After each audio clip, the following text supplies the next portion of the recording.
Oh, some people aren't going to like this one. Oh, I can already hear it now. Welcome back to the warbossfitz channel. I am warbossfitz, and today we're going to be talking about the 3.6 beta. So for those of you who watch my videos who are not part of the OPR Patreon and don't see the stuff going on behind the scenes in the 3.6 beta, at this point, consider yourself lucky because things behind the scenes are blowing up. I have been watching fighting going on inside the Discord for weeks, and I kept my mouth shut about it because I like to, test things out instead of giving knee-jerk reactions to the way the rules are, but I have to break my silence on this one because it is so bad. And what, you may ask, is the big deal? What's going on behind the scenes? Oh my god, is something nuts going on? Well, the army-wide special rule changes have hit, and people are not happy. There's been two major types of changes. There's the change to where some of the armies only get their army benefit whenever they hold or charge. And then there's some armies that only get their benefit before they activate. Now, the before activating ones, those are kind of interesting. There's a lot of defense stuff, a lot of morale stuff, a lot of things that kind of make sense. It's like the machine cults, they have the machine fog rule. It's -1 to hit them until they move. So like they move outside of the machine fog and all of a sudden you can see them.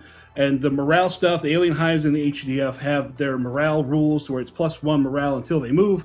And, it's fluffy. It's perfect because I have better morale until you ask me to go get up and get something. That's just the way it works. It's how humans are. But the hold in charge rules has become a thing. People are losing their mind over the hold in charge rules. And which ones are they?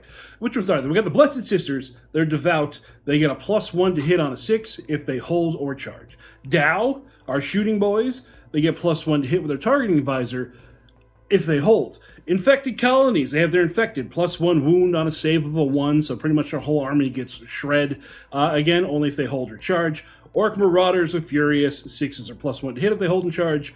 Havoc Brothers with Havoc Bound, AP +1 whenever they hold or charge.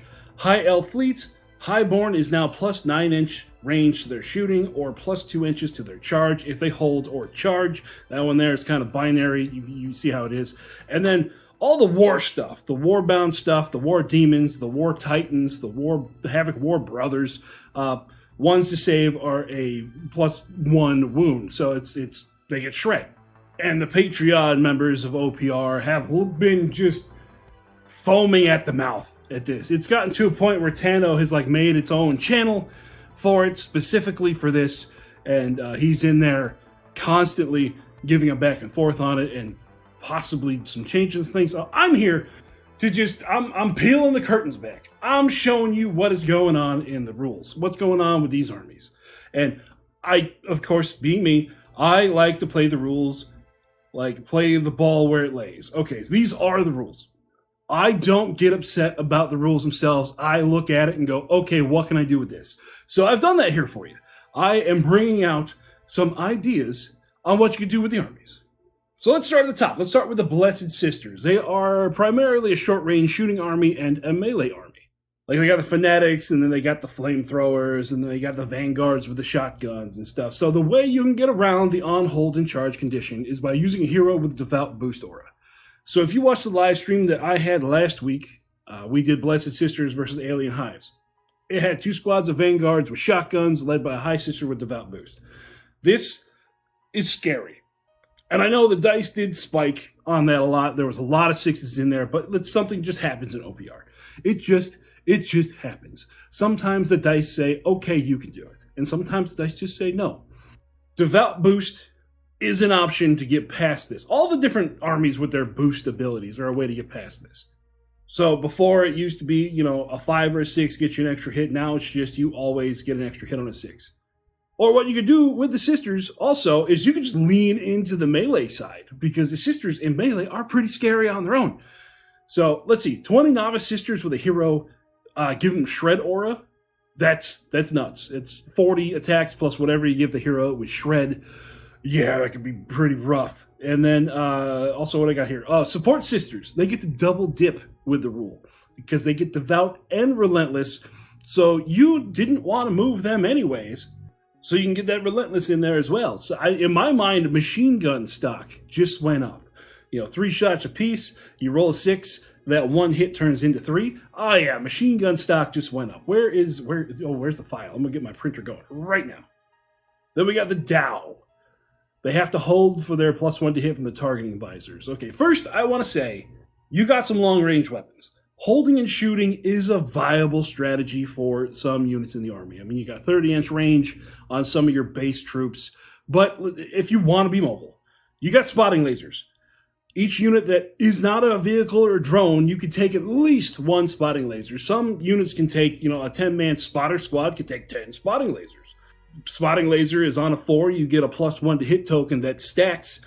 You were routinely getting a 2 up to hits before, and now you can still get there. It just requires a little bit more added effort, just a little bit, a little oomph on the targeting lasers. So, targeting laser meta for the Dow is incoming.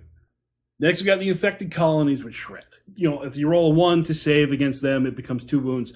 Okay. You got 9 shooting units, and you got 11 melee units in the army. This is including the plane and the vehicles and stuff. The vehicles that weren't going to be charging anyways. But, okay, it's more of a melee army. More of a themed melee army, in my mind. And even if you wanted to shoot stuff, your infected boost on your heroes is only 10 points. 10 measly points. I think something like it's 60 points to be able to get yourself some shred boost. Not shred boost, infected boost. So if you just wanted to take your basic soldiers, they get carbines. You get 10 of them with a hero. You get 20 shots with shred for 175 points. I don't know what to tell you. That's pretty darn good. You want to go the melee route, you got different auras. You got the thrust aura. You get 20 runners. They start out with 20 attacks with Bane. So you get that. And when you charge, you get your shred. Or you could do the dual hand weapons for them to get 40 attacks. 40 attacks with shred. And for a few extra points, you could add in a hero with a thrust aura, so now you get AP1 when you charge with shred hitting on a 4. I don't see the problem there. You may have to change your list and adjust your tactics a little bit, but I still see, this book is still viable to me, not the sky is falling that I've been seeing on the Discord. Next we got Orc Marauders, my green boys. Well, this one, surprisingly, I have no notes for it. Orcs should be ABC. Orcs should always be charging. Let's face it, if you were doing shooting, you were taking a specialist. And specialists now have ferocious and relentless, so you would have wanted to stand still anyways to get the +2 attacks on a 6. And killer rocket pods are +1 AP over half range. So you would want to stay back with this gun. So not only you're going to get +1 AP over top of the AP it already has, but you're also going to get 3 hits for every 6 that you roll. This is a multi-shot gun. I expect to see this in every list. Flamethrowers are out. Killer rocket pods are in.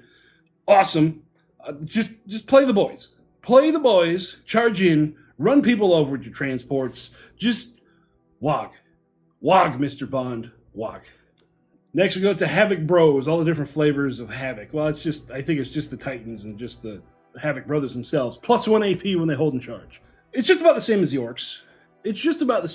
You want to be in melee. Your key shooting squads have damage 3 anyways, so you will be able to stand in the pocket to hold and fire if you do want to shoot. But, I mean, look at this. 20 mutated cultists, 220 points. AP2 with Surge and Unpredictable whenever you charge. Add in a 50-point hero to give them all Furious. Perfection. Freaking scary. It's just, oh my lord. For shooting, you got your support guys who also get the Relentless on top of the AP +1. And let's see here. Havoc Mech Fiends.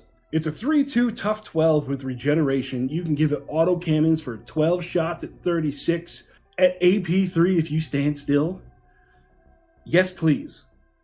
Next, we got the War flavors. We have the Havoc Brothers, the War Disciples, we have the War Demons, and then the War-flavored Titan Lords. Your whole theme is fist meeting face. I'm sure you'll be fine. I mean, come on. This isn't rocket surgery.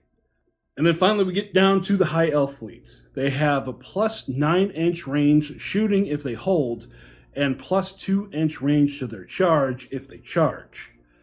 So, If you hold, you get more range than you would have if you moved anyway. So if you move 6, you would get 3 more inches of, reaching out and touching somebody if you just stood still. Okay, and then a constant plus 2-inch charge. This is what they had before with the highbound in, 3.5. Now it's just part of the Army Special Rule, this direction. Yeah, okay, where's the downside to this? Now, going through the Army list, like, shifters kind of took it in the pants, but they were a bit nuts to begin with all those AP4 shots. In the effort to reduce lethality, a lot of the AP4 shooting got moved down to AP2. Even the AP4, like, melee stuff, like even assault, power fists or energy fists, I think they were called. They went from AP4 to AP2. So a lot of stuff went down like that, but AP4 is still there if you look for it. Like, where I liked to play the elves was in the elementals. Protectors pretty much got a range buff. Even the cannon itself, the cannon that did a whole lot of like the AP4 stuff, it still does AP4 stuff. It got reduced from 12 to 9 inches. But if you stand still, you're shooting 18 because of the plus 9-inch range. I mean, it better. And then strikers were pretty much exactly where they were before. You had the plus 2-inch charge before, and you have the plus 2-inch charge again. I feel like the high elf fleet units all either got better or just stayed the same. Except for shifters. I was a real bastard with shifters. But now you can make all their weapons assault weapons, and with the plus 2-inch charge, you can still get there. You can rip face in close combat. So that's it. That's my opinion of the hold and charge Army rules. The game is trying to reduce lethality, but if you put your thinking cap on and read your Army book again, the lethality is still there. Instead of having the knee-jerk rule change equals bad, just go try it. Just go try it. Think critically about how you did. Adjust your list and try again. It is in the nature of war games to vary what you bring. If your list never changed, it would stop being fun. If you constantly won games until somebody found the right combination of things to take you apart, wouldn't you change your Army list at that point?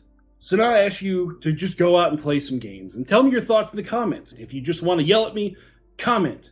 What I'm saying is get back to the Army Forge. The arms race is back on. 3.6 is a new dawn of the rules. Adjust accordingly.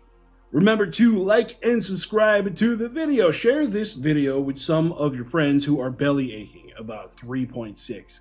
Tell them get back to the whiteboard. Go back to Army Forge. Read your book again. It's there. I promise. Adjust accordingly. Check out our sponsors down below. If you're done with Grimdark Future because your Army rule changed, check out PrintedStarships.com. 20% discount on his website. Get your stuff together and go play Warfleets. Go play Warfleets before the rules change and everything is ruined. We got Corvus Terrain. Check them out. 15% discount down in the description below. If you at least want to make your table pretty, check out Corvus Terrain. If you want to see videos early, become a member of this YouTube channel, or you can join my Patreon. I try to upload both of these at the same time on those 2 different websites.